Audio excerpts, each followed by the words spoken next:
ये आपके जनसत्ता का आज का संपादकीय पाठ है। देखिए, संपादकीय पाठ ये आर्टिकल, एडिटोरियल आपको प्रारंभिक परीक्षा, मुख्य परीक्षा और इंटरव्यू हर जगह मदद पहुंचाते हैं। यहाँ से एक सामान्य जानकारी भी आप लोगों को मिलती है। इन्हें जरूर पढ़ा करिएगा। जिंदगी और समय विश्व के दो सबसे बड़े अध्यापक हैं। जिंदगी हमें समय का सही उपयोग करना सिखाती है और जबकि समय हमें जिंदगी की उपयोगिता बताता है। किसने कहा है? ये अब्दुल कलाम ने कहा है, ये बात कही है। ये भी आप लोग याद रखिएगा। और जय सोमनाथ, ये हमारे प्रधानमंत्री मोदी जी के द्वारा आर्टिकल लिखा गया है। सोमनाथ मंदिर की बात हो रही है। ये गुजरात में आप लोग देखते हैं ना, तो उसी मंदिर की बात की जा रही है। सोमनाथ मंदिर गुजरात के वेरावल में अरब सागर तट पर स्थित भगवान शिव का पहला और सबसे पवित्र ज्योतिर्लिंग है। यह प्राचीन मंदिर अपनी भव्यता, अटूट सांस्कृतिक गौरव के लिए प्रसिद्ध है, जिसे कई बार तोड़ा गया और फिर से बनवाया गया। ये गुजरात है, गांधीनगर इसकी राजधानी देखने को मिल जाएगी। 1 मई 1960 में इसे राज्य बनाया गया था। इसकी सीमा, अंतर्राष्ट्रीय सीमा पाकिस्तान से लगती है। राज्यों में राजस्थान, मध्य प्रदेश, महाराष्ट्र से लगती है। और ये 1 मई 1960 में से राज्य बनाए गए थे, ये भी याद रखिएगा। यहाँ के राज्यपाल कौन है? आचार्य देवव्रत। यहाँ के मुख्यमंत्री हैं भूपेंद्र भाई पटेल। विधानसभा में 182 सीटें हैं, राज्यसभा में 11 सीटें हैं, लोकसभा में 26 सीटें हैं। 1,96,024 वर्ग किलोमीटर में फैला हुआ है आपका गुजरात। वर्ष 2026 की शुरुआत में मुझे सोमनाथ स्वाभिमान पर्व में सम्मिलित होने का सौभाग्य मिला। यह सोमनाथ मंदिर पर हुए पहले आक्रमण के 1000 वर्ष बाद भी मंदिर के शाश्वत और अविनाशी होने का पर्व था। अब 11 मई को मुझे एक बार फिर सोमनाथ जाने का सुअवसर प्राप्त हो रहा है। इस बार यह यात्रा पुनर्निर्मित सोमनाथ मंदिर के लोकार्पण की 75वीं वर्षगांठ के उपलक्ष्य में है। मैं उस क्षण को फिर से जीने जा रहा हूं जब भारत के प्रथम राष्ट्रपति डॉक्टर राजेंद्र प्रसाद ने मंदिर का लोकार्पण किया था। उस दिन सोमनाथ में विध्वंस से सृजन तक की यात्रा फिर से जीवंत होगी।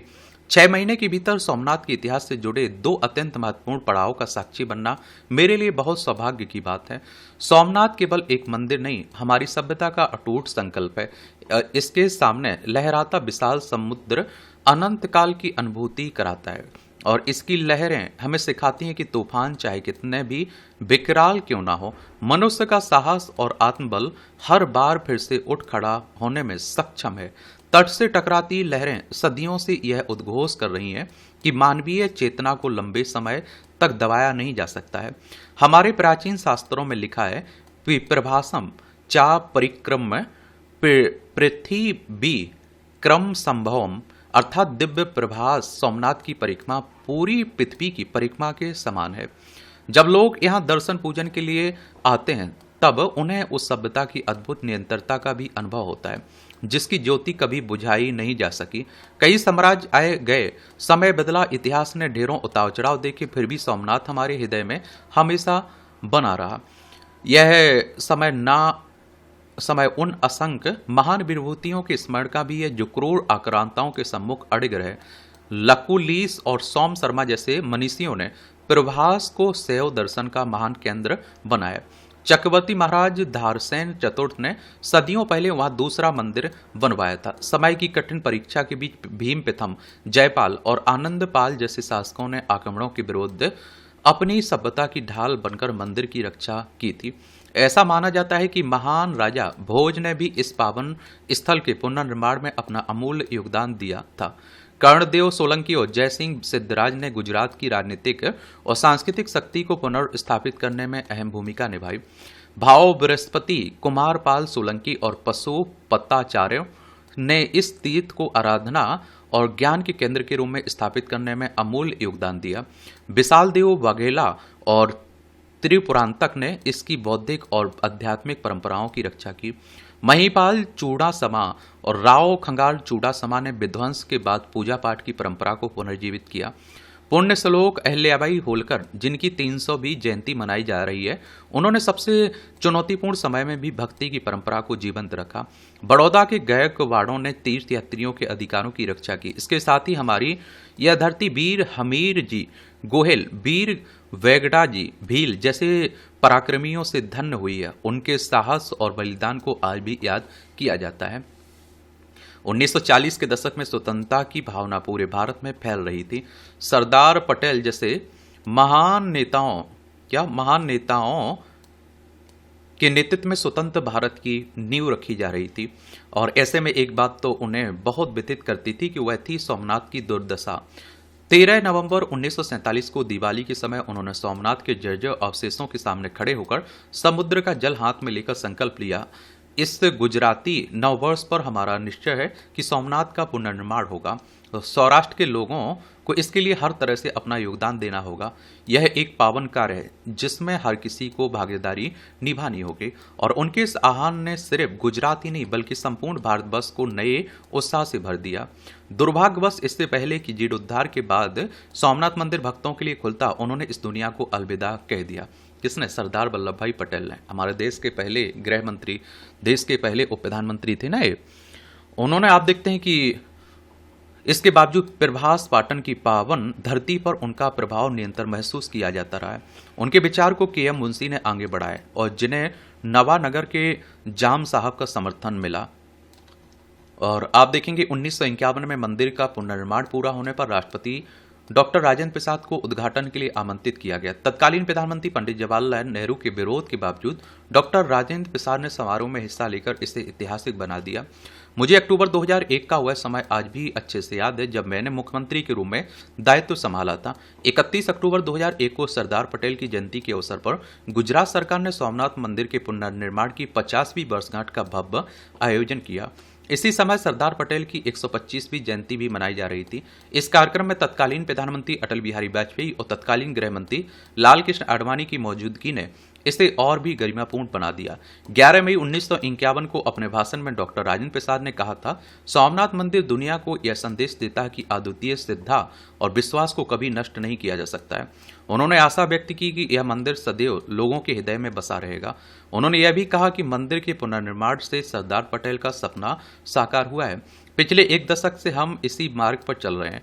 विकास भी विरासत भी के मंत्र से प्रेरित होकर सोमनाथ ने काशी कामाख्या से केदारनाथ, अयोध्या से उज्जैन और त्र्यंबकेश्वर से श्रीशैलम तक हमने अपने आध्यात्मिक केंद्रों को आधुनिक सुविधाओं से सुसज्जित किया, साथ ही उनकी पारंपरिक पहचान को भी बनाए रखा। आज ज्यादा से ज्यादा लोग यहां आ पा रहे हैं और इससे स्थानीय अर्थव्यवस्था को बल मिल रहा है, आजीविका सुरक्षित हो रही है, साथ ही एक भारत श्रेष्ठ भारत की भावना और सशक्त हो रही है। सोमनाथ की रक्षा और इसके पुनर्निर्माण के लिए जिन्होंने अपना सर्वस्व बलिदान किया, उनका संघर्ष हम कभी नहीं भुला सकते।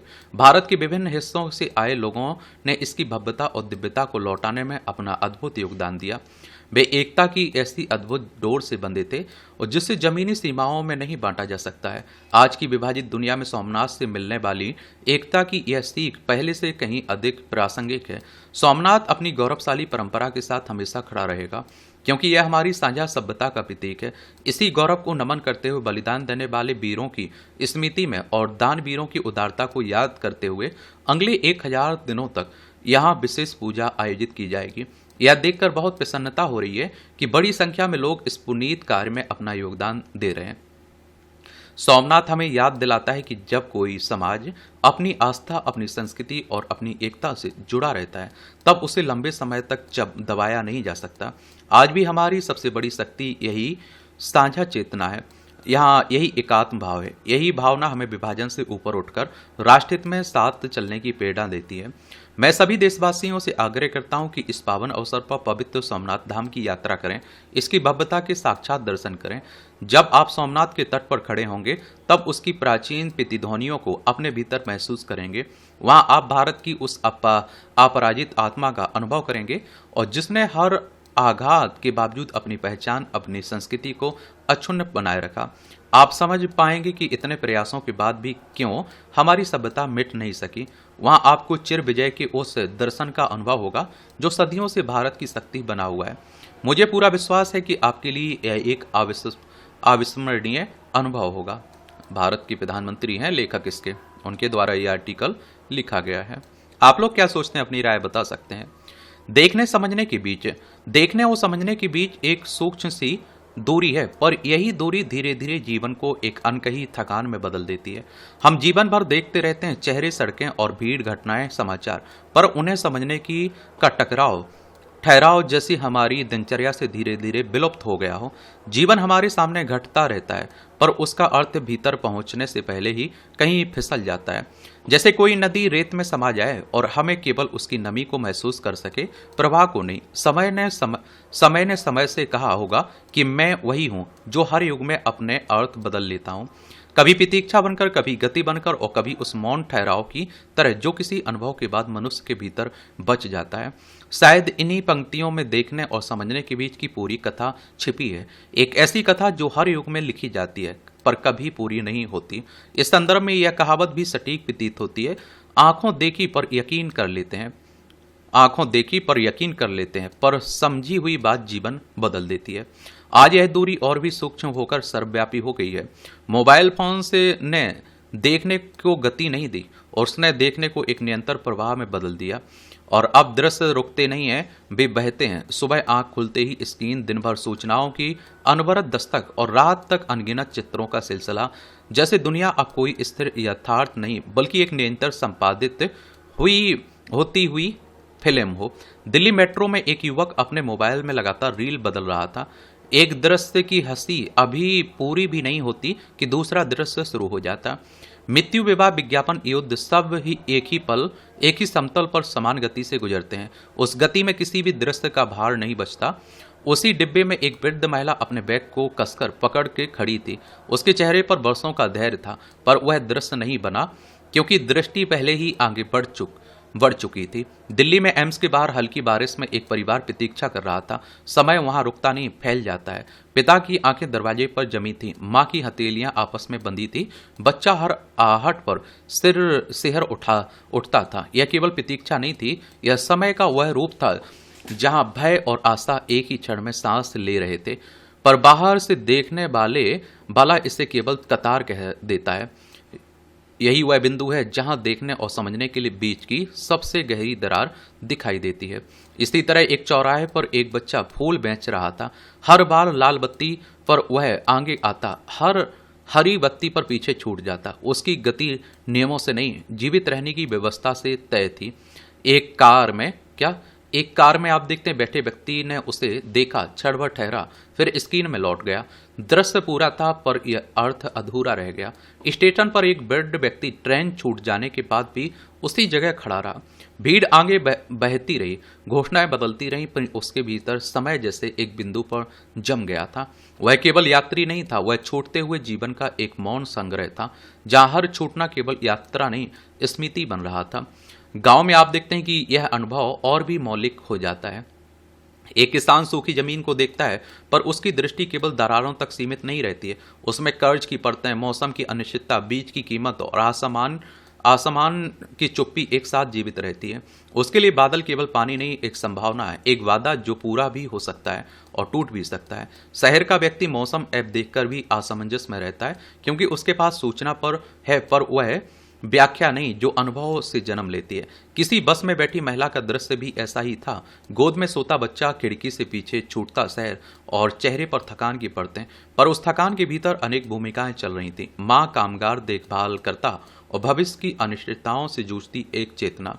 देखने वाला उसे केवल यात्री कह देता है, पर समझने वाला उसमें एक पूरा सामाजिक आर्थिक ढांचा पढ़ लेता है। धीरे धीरे हमने अनुभव को सूचना में बदल दिया। सड़क दुर्घटना हमें कुछ क्षण विचलित करती है, फिर अगली सूचना उसे ढक लेती है। अस्पताल की कतार दिखाई देती है, पर उसमें बैठे हर व्यक्ति का समय अदृश्य रह जाता है। किसी मजदूर की झुकी हुई चाल दिखती है, पर उसका पूरा दिन हमारी दृष्टि से बाहर रह जाता है।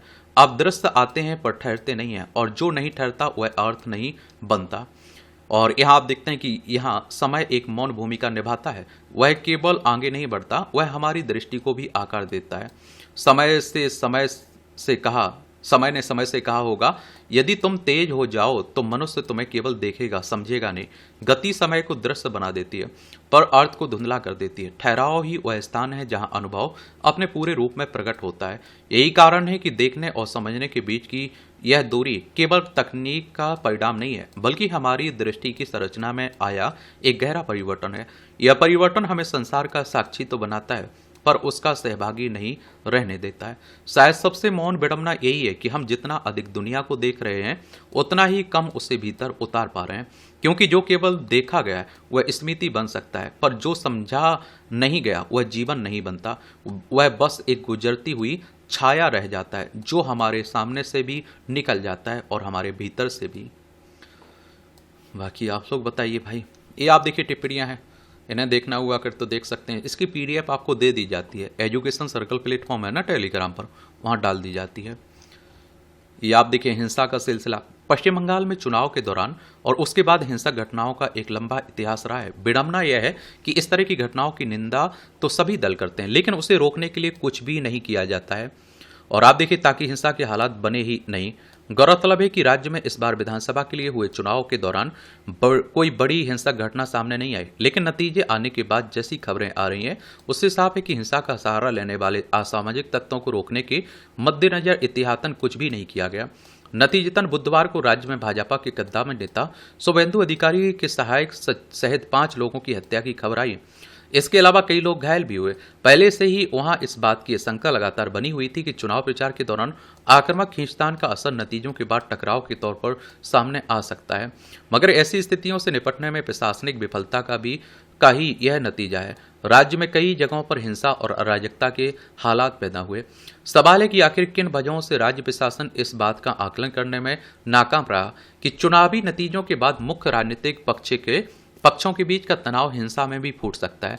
चुनाव के दौरान बहुस्तरीय सुरक्षा व्यवस्था की वजह से शांतिपूर्ण तरीके मतदान संभव हो सका, तो क्या ऐसा बाद में आप देखते हैं कि क्या बाद में आप देखेंगे बाद में भी नहीं हो सकता था। राज्य के चुनाव में एक समय ऐसे तनाव और टकराव के पक्ष अलग थे, लेकिन वहां की सियासी तस्वीर में समय के साथ हुए बदलाव के बाद अब वहां के 2 प्रतिद्वंदी दल मुख्य रूप से तृणमूल कांग्रेस, भारतीय जनता पार्टी हैं। करीब 15 वर्ष बाद वहां तृणमूल कांग्रेस के सत्ता से बाहर होने के बाद राज्य में कई जगहों पर सुरक्षा बलों की उपस्थिति के बावजूद हिंसक झड़प और तोड़फोड़ की घटनाएं सामने आई। प्रतिद्वंदी राजनीतिक दलों के कार्यालयों में तोड़फोड़, आगजनी, उनके समर्थकों तथा कार्यकर्ताओं के घरों तक पर हमले की खबरें यह बताती हैं कि राजनीतिक दलों के बीच अपने विरोधियों के प्रति लोकतांत्रिक उदारता दिखाने की औपचारिकता भी खत्म होती जा रही है। अंदाजा इससे लगाया जा सकता है कि हिंसक घटनाओं के 200 से ज्यादा प्राथमिकी दर्ज की गई और करीब 450 लोगों को गिरफ्तार किया गया, मगर जो काम पुलिस और प्रशासन ने स्थिति बेलगाम हो जाने के बाद किया, अगर पहले ऐसे कदम उठाए जाते तो शायद कई जगहों पर हिंसा को रोका जा सकता था। यह समझना मुश्किल है कि जो लोग नाहक या फिर प्रतिक्रिया के तौर पर हिंसक गतिविधियों का सहारा लेते हैं भी आखिर क्या हासिल करना चाहते हैं, फिर आक्रामकता और अराजकता का सहारा लेकर ऐसे लोग क्या साबित करना चाहते हैं। यह ध्यान रखने की जरूरत है कि लोकतांत्रिक परंपराओं में विश्वास रखने वाला कोई भी व्यक्ति चुनावी नतीजों का विश्लेषण करता है और परिपक्व तरीके से उस पर सभ्य प्रतिक्रिया देता है। अफसोस की बात है कि राजनीतिक दलों, उनके शीर्ष नेतृत्व की ओर से अपने समर्थकों को नियंत्रित रखने, लोकतांत्रिक तरीके से विरोध या समर्थन जाहिर करने को लेकर शायद ही कभी कोई संदेश जारी किया जाता है। वहीं स्थानीय प्रशासन भी पूर्व सावधानी के तौर पर ऐसे ठोस कदम नहीं उठाता जिससे अराजकता शुरू होने से पहले रोका जा सके। और देखिए, अगर आपको भी विधानसभा का चुनाव लड़ना हो तो आपकी उम्र कम से कम 25 साल होनी चाहिए। अधिकतम उम्र की कोई सीमा नहीं रखी गई। विधायक का चुनाव डायरेक्ट जनता यानी कि मतदाताओं के द्वारा होता है। अगर आपकी उम्र 18 साल हो चुकी है तो वोटर सूची में नाम जुड़ चुका होगा, आप लोग वोट डालने भी जाते होंगे। ये चुनाव कौन करवाता है? इलेक्शन कमीशन ऑफ इंडिया, भारतीय निर्वाचन आयोग, एक संवैधानिक संस्था है। संविधान के अनुच्छेद 324 के तहत चुनाव आयोग की स्थापना की बात की गई। 25 जनवरी 1950 में स्थापना हुई थी। 25 जनवरी को मतदाता दिवस मनाते हैं। नई दिल्ली में हेडक्वार्टर देखने को मिलेगा। सुकुमार सेन पहले मुख्य चुनाव आयुक्त थे। यह है पश्चिम बंगाल। कोलकाता इसकी राजधानी देखने को मिल जाएगी। इसकी सीमा उड़ीसा, झारखंड, बिहार, सिक्किम, असम से लगती है। अंतर्राष्ट्रीय सीमा नेपाल, भूटान, बांग्लादेश से लगती है। RN रवि यहाँ के राज्यपाल हैं। और आप देखेंगे कि विधानसभा में 294 सीटें हैं, राज्यसभा में 16 सीटें हैं, लोकसभा में 42 सीटें हैं। 88,752 वर्ग किलोमीटर में फैला हुआ है आपका क्या पश्चिम बंगाल। बढ़ता जोखिम। पंजाब के होशियारपुर जिले के एक गांव में बुधवार को आवारा कुत्तों के एक बच्ची पर हमले की घटना ने एक बार फिर सभी को झकझोर दिया। कुत्तों के झुंड ने बच्ची को उस समय लॉन्च कर मार डाला जब वह स्कूल जाने के लिए घर से निकली थी। कुत्तों को लेकर आप देखते हैं कि सुप्रीम कोर्ट तक सुनवाई हुई है और सुप्रीम कोर्ट हमारी सर्वोच्च अदालत है। संविधान के अनुच्छेद 124 के तहत इसकी स्थापना की बात की गई। 28 जनवरी 1950 में स्थापना हुई थी। आजकल देख लीजिए, सुबह आप घूमने जाइए, कितने कुत्ते भौंकते हैं, कितने कुत्ते काटने के लिए लिपटते हैं एक तरह से। सवाल है कि अगर इलाके में कुत्ते आक्रामक हो गए तो समय रहते स्थानीय शासन ने क्यों नहीं ध्यान दिया गया, जबकि जोखिम बन गए कुत्तों को लेकर शीर्ष अदालत की ओर से स्पष्ट आदेश दिए जा चुके हैं। इसमें कोई दो राय नहीं कि लोगों की सुरक्षा सरकार की जिम्मेदारी है, मगर यह दायित्व बोध किसी भी स्तर पर नहीं दिखता। पंजाब में जो हुआ वह कोई अकेली घटना नहीं है, पहले भी इस तरह की कई घटनाएं हुई हैं। इन्हीं कारणों से लोगों को पर आक्रोश भी फूटा, हिंसक कुत्तों को निशाना बनाया गया। होशियारपुर जिले में आवारा कुत्तों का समूह हिंसक हो चुका है, तो उन्हें पकड़ने की जिम्मेदारी किसकी थी? समय रहते उसकी पहचान कर ली जाती, उन्हें आश्रय गृह में भेज दिया जाता, तो मासूम बच्ची की जान नहीं जाती। यह एक विचित्र विडंबना है कि सर्वोच्च न्यायालय के दिशा निर्देशों के बावजूद आवारा कुत्तों पर अंकुश लगाना सरकारी महकमों को जरूरी नहीं लगता। अदालत में महीनों चली सुनवाई और उस पर आए निर्देशों के बाद भी आम लोगों, खासकर बच्चों की जान जोखिम में है। देश भर में इस मुद्दे पर चिंता जताए जाने और मामले सुर्खियों में आने के बावजूद संबंधित विभागों, अधिकारियों का रवैया अब भी उदासीन दिखता है। रियायती इलाकों से हिंसक कुत्तों को हटाने का कोई कवायद नहीं हो रही है, तो इसे अब गंभीरता से लेना होगा। अगर नगर निकाय और जिला प्रशासन निर्देशों की अवहेलना करेगा तो आखिर आम लोग कहां जाएंगे? निकायों से पूछा जाना चाहिए कि हिंसक हो गए कुत्तों को पकड़ने तथा उन्हें आश्रय गृहों में रखने की हिदायत दी गई थी, उसका पालन क्यों नहीं हुआ है? आवारा कुत्ते आक्रामक हो रहे हैं तो तत्काल कदम उठाए जाने चाहिए। नगर निकायों की जवाबदेही भी तय होनी चाहिए और इस दिशा में अब सभी स्तरों पर समन्वित प्रयास की जरूरत है। यहाँ हम लोग जहाँ घूमने जाते थे वहाँ आप देखते हैं ये कुत्ता बड़ा बीमार, आप देखते हैं भौंकता, काटने के लिए दौड़ता था। मैंने देखा कि वहाँ हजारों लोग आते हैं घूमने के लिए, किसी ने आज तक ना तो शिकायत भी करते हैं तो कोई नहीं आ रहा है उसे लेने के लिए। मैंने भाई वहाँ जाना ही बंद कर दिया, क्योंकि आजकल कुत्तों की घटनाएं बढ़ रही हैं। यह पंजाब, चंडीगढ़ इसकी राजधानी देखने को मिलेगी। अंतर्राष्ट्रीय सीमा पाकिस्तान से लगती है। राज्यों में राजस्थान, हरियाणा, हिमाचल प्रदेश, जम्मू कश्मीर से लगती है। 1 नवंबर 1966 में राज्य बनाया गया था। भगवंत मान यहाँ के मुख्यमंत्री हैं, गुलाब चंद कटारिया यहाँ के राज्यपाल हैं। विधानसभा में 117 सीटें हैं, राज्यसभा में 7 सीटें हैं, लोकसभा में 13 सीटें हैं और 50,362 वर्ग किलोमीटर में फैला हुआ है आपका पंजाब। और इस तरह से आप देखेंगे कि आज के संपादकीय पाठ की कहानी कवर होती है। आप लोग पढ़ते रहिए, एंजॉय करते रहिए। आपका कोई सवाल हो, मेरे लिए सुझाव हो तो ज़रूर बता सकते हैं। धन्यवाद।